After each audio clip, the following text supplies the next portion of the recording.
Buen día amigos de Perú 21, yo soy Patricia Arquiste y esto es Tribuna Electoral, un espacio dedicado por Perú 21 a los candidatos al Congreso de la República para que nos den a conocer sus propuestas con miras a los comicios del próximo domingo 11 de abril. Hoy nos acompaña Juliano Seminario, él postula al Parlamento con el número 33 de Victoria Nacional.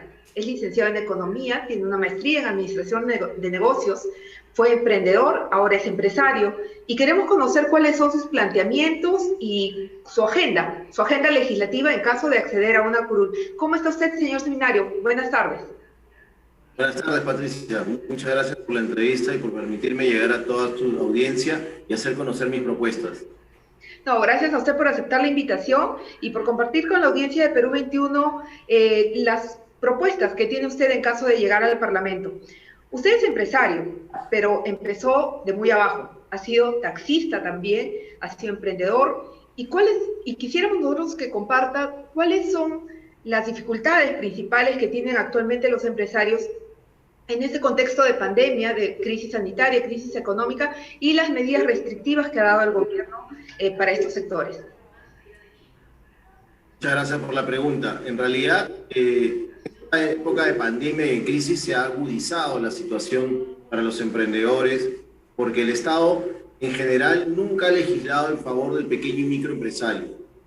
Tenemos dos sectores muy grandes dentro de los microempresarios, los informales y los formales. Lamentablemente, yo siempre digo, y es uno de los motivos por los cuales yo estoy participando en política en esta oportunidad, se legisla o se sacan reglamentos o medidas que no están acordes con la realidad de los negocios o de los emprendimientos o del pequeño y microempresario. Por ejemplo, te comento, Reactiva favoreció a las grandes empresas.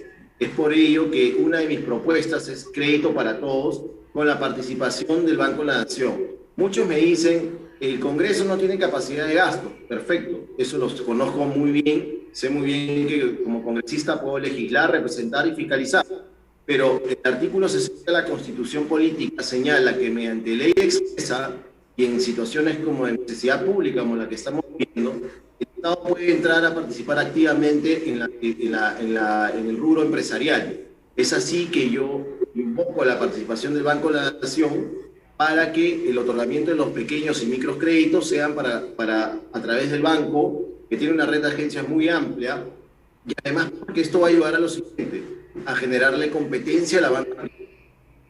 Esto lo sustento en el artículo 60 de la Constitución y en una cuestión adicional que muchas personas no se han dado cuenta. Si uno revisa el portal de transparencia de COFIDE, las últimas subastas de Reactiva o de los FAE-MIPE, tanto los bancos privados como las cajas municipales ya no se presentaban, con lo cual evidenciaron la poca solidaridad que han tenido con los pequeños y microempresarios. Como ya habían colocado la mayoría de los créditos a sus clientes corporativos o las grandes empresas, ya los pequeños o los chiquitos les resultaban muy costosos operativamente hablando, en palabras de ellos, y los dejaron de lado. Consecuencia de esto, tenemos muchos microempresarios que han quebrado, que han visto todos sus sueños, todo su trabajo de años, yéndose a la desgracia por toda esta situación crítica de la pandemia. ¿Las tasas de interés serían más reducidas respecto del resto de entidades del sistema financiero en el marco de este crédito para todos que usted propone por parte del Banco de la Nación? A ver, como economista y como financiero, no presento una propuesta que fije una tasa de interés, para nada. Creo en la competencia. Entonces, ¿qué vamos a hacer? Si otorgamos los créditos a través del Banco de la Nación, o sea, ya no sería a través de la banca privada, simplemente a través del Banco de la Nación, con la garantía del Estado, ya de por sí esos créditos constituyen de menor riesgo y serían a una tasa de interés tales como fueron las de Reactiva. ¿Qué va a suceder ante esto? ¿Qué va a suceder si los micro y pequeños empresarios tienen créditos con tasas de interés bajas otorgados por el Banco de la Nación? Le genera competencia en el mercado financiero y va a llevar a que la banca privada reduzca sus tasas de interés. Debemos tener en cuenta que el Perú es uno de los países con los spreads más altos de toda Latinoamérica entre la tasa de interés activa y pasiva que dan los bancos privados. Ahora, otra de sus propuestas también está referida al tema del transporte, específicamente a este problema del que padecemos todos respecto de los conductores. Mucha gente se queja de la informalidad que hay en este sector. ¿Cuál es su propuesta sobre esa materia? Sí, Patricia, mis propuestas en sí están relacionadas a mi experiencia de vida y profesional, tanto crédito para todos como esta que te voy a mencionar. Yo me pagué la carrera de economista en la Católica, taxiando, y muchos fines de semana fui cobrador en una combi. Conozco muy bien la problemática del transporte urbano y de los conductores a nivel nacional. El día de hoy debemos reconocer que están muy mal vistos. Yo, como producto de la educación, estoy promoviendo e impulsando la Escuela Nacional de Conductores Profesionales, con la finalidad de profesionalizar y certificar a los conductores para que puedan ejercer el trabajo que hoy día realizan, que muy empíricamente lo están. Con este nivel de educación y profesionalización, va a buscar también una mejora en sus condiciones laborales. Eso es lo que voy a impulsar, que con producto de la educación, profesionalización y certificación se mejore toda la problemática del sistema de transporte a nivel nacional y también se mejore la calidad de vida de los conductores profesionales. Este sistema, usted está dirigido ¿para qué sector específicamente? ¿Para los transportistas de camiones pesados, de transporte urbano de pasajeros, específicamente para ese sector? En realidad, este es un sector muy amplio, que va desde mototaxistas hasta choferes o conductores de maquinaria pesada o del sector minero. Dependiendo del sector en el que se desarrollen, deberían cumplir ciertos requisitos y cierta certificación. Como te comentaba, es una especie de niveles de educación o niveles que tienen que llegar para poder ser conductores. Hoy en día, simplemente lo que hacen es a través de la licencia de conducir, pasan unas pruebas que a veces son de dudosa, digamos, obtención, ¿no? Y tienen la categoría con la licencia de conducir. Pero aquí estoy yendo un poco más allá, yendo a educación vial, a todo lo que constituye la profesión de conductor como tal. Entonces, profesionalizándolos y certificándolos, desde el Congreso vamos a impulsar esta Escuela Nacional de Conductores Profesionales, para que también les sirva a ellos con esta certificación a tener una mejora en sus condiciones laborales.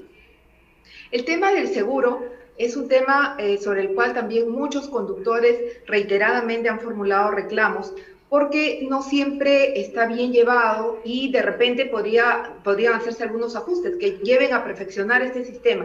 ¿Tiene usted algún planteamiento respecto a eso? Sí, claro. Yo he trabajado en una compañía aseguradora del país, ¿no? Como economista y como financiero, conozco bastante de cerca el oligopolio de las compañías aseguradoras, que es más, no solamente en el rubro de transporte, sino el día de hoy, hasta en temas de salud, cada vez las compañías tratan de cubrir lo menos posible, ¿no? Entonces, en este tema, en el caso específico de los SOAT, lo que estoy proponiendo es lo siguiente. La norma debería decir que una unidad vehicular debe tener como mínimo el SOAT para poder circular. Por ejemplo, si yo me compro un vehículo a crédito, el banco me exige una póliza de cobertura contra todo riesgo que ya incluye lo que pide el SOAT. Entonces no tiene sentido que yo adicionalmente también tenga que tener SOAT, porque esta póliza de mayor cobertura ya lo considera. Ninguna compañía de seguro te paga doble por un siniestro. No es que te vaya a pagar y reconocer por el SOAT y además por tu otra póliza. No es así.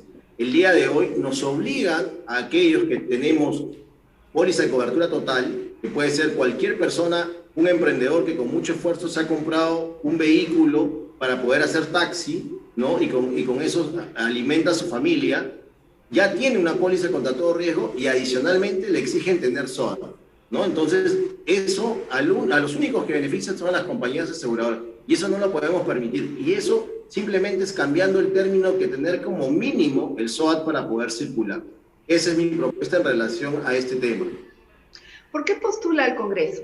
¿Cuál es su principal interés en llegar al Parlamento? ¿Qué es lo que lo ha motivado a presentarse en estas elecciones generales? Mira, fundamentalmente porque muchos años, mucho tiempo de mi vida me he sentido frustrado, decepcionado, enfadado, vivía quejándome y me cansé de quejarme. Me cansé de quejarme y creo que, si tú puedes ver mi currículum a nivel profesional y académico, me he preparado bastante, vengo de abajo, conozco muy bien lo que cuesta hacer una empresa y quiero ser la voz de los emprendedores, del peruano de a pie, que creen trabajar. No pedimos bonos, queremos trabajar y que el Estado nos apoye en ese sentido. Quiero representar a ese emprendedor, al peruano luchador, a esa madre que es padre y madre que sale a buscarse un diario para su familia, ¿no? Y es por eso que me he decidido meter a la cancha y remangarme las mangas, como siempre lo he hecho, y sacar adelante propuestas que tengo y luchar por los emprendedores y el peruano a pie. Basta ya, ya ha pasado algo y estoy cansado de eso. Cada vez, y ahora en esta campaña que me ha enseñado bastante y me viene enseñando mucho, es la gente está decepcionada, ha perdido algo fundamental que es la confianza, ¿no? Y debemos recuperar la confianza. No podemos permitir que los viejos políticos corruptos de siempre nos sigan robando las esperanzas. Es por eso que decidí meterme en la cancha y tratar de ahora, en este nuevo reto de mi vida, que creo que es el reto principal, servir a mi país y ayudar a mis compatriotas peruanos para poder sacar adelante la crisis en la que estamos. Ha sido Juliano Seminario. Él va con el número 33 de Victoria Nacional, postula al Congreso de la República, empresario, economista. No sé si usted quiere agregar algo más para los lectores de Perú 21. Sí, muchísimas gracias, Patricia, por la entrevista. Decirle a ese emprendedor, a esa mujer luchadora, al peruano a pie, que quiero ser la voz que lo represente en el Congreso. Que este 11 de abril marquen las dos campanas que representamos el cambio de Victoria Nacional y el número 33 para hacer un cambio real en nuestro Congreso. Gracias. Ha sido muy gentil, Juliano Seminario, número 33, a Victoria Nacional para el Congreso de la República. Y con ustedes, amigos, esto ha sido todo por hoy. Muchísimas gracias por acompañarnos, muchísimas gracias por su preferencia con Tribuna Electoral y será hasta una próxima oportunidad con un nuevo candidato que nos dará a conocer sus propuestas con miras a los comicios del domingo 11 de abril. Muchísimas gracias a todos, cuídense mucho.